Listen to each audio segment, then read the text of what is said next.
Hello សួស្តីអ្នកនរគ្នាថ្ងៃនេះខ្ញុំមកបង្ហាញតកតជាមួយនឹងម៉ាស៊ីន print PHP ដែល error អ្នកទាំងអស់គ្នានេះគឺជា file នៅក្នុង USB របស់ខ្ញុំ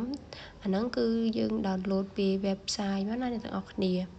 ដើម្បីដាក់ចូលនៅក្នុង USB របស់យើងអញ្ចឹងជំហានបន្ទាប់ហ្នឹងយើងមើលទៅតាមវីដេអូនេះសិនមក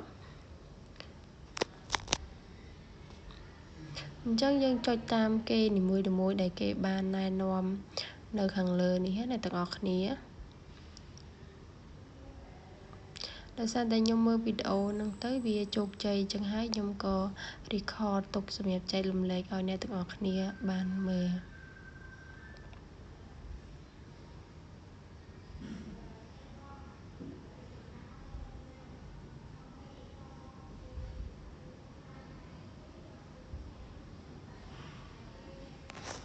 បន្ទាប់មកអ្នកទាំងអស់គ្នាយក USB ទៅដោតនៅក្នុងម៉ាស៊ីន print ទៅ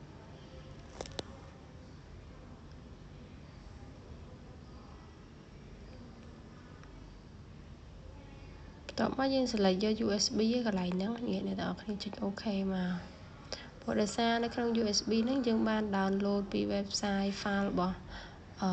key ហ្នឹងណារបស់ HP ហ្នឹងអញ្ចឹងអ្នកទាំងអស់គ្នាអាច search នៅក្នុង website ទៅឬក៏ YouTube ទៅដើម្បី copy ចូលផ្លាស់ដើម្បីដាក់នៅក្នុងម៉ាស៊ីន HP របស់យើងនៅពេលដែលវា error ហើយបន្ទាប់មកយើងដក USB ចេញទៅអ្នកនរគ្នាហើយបិទម៉ាស៊ីន print ហើយបើកវាឡើងវិញ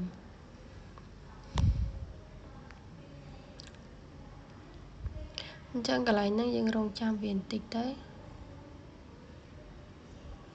បន្ទាប់មកកន្លែងនេះខ្ញុំចង់ប្រាប់អ្នកទាំងអស់គ្នាថាអានេះគឺខ្ញុំថតដោយខ្លួនឯងអញ្ចឹងអ្នកទាំងអស់គ្នា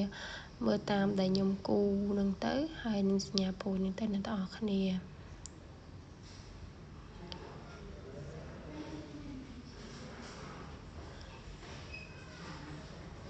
អញ្ចឹងសម្រាប់ម៉ាស៊ីន print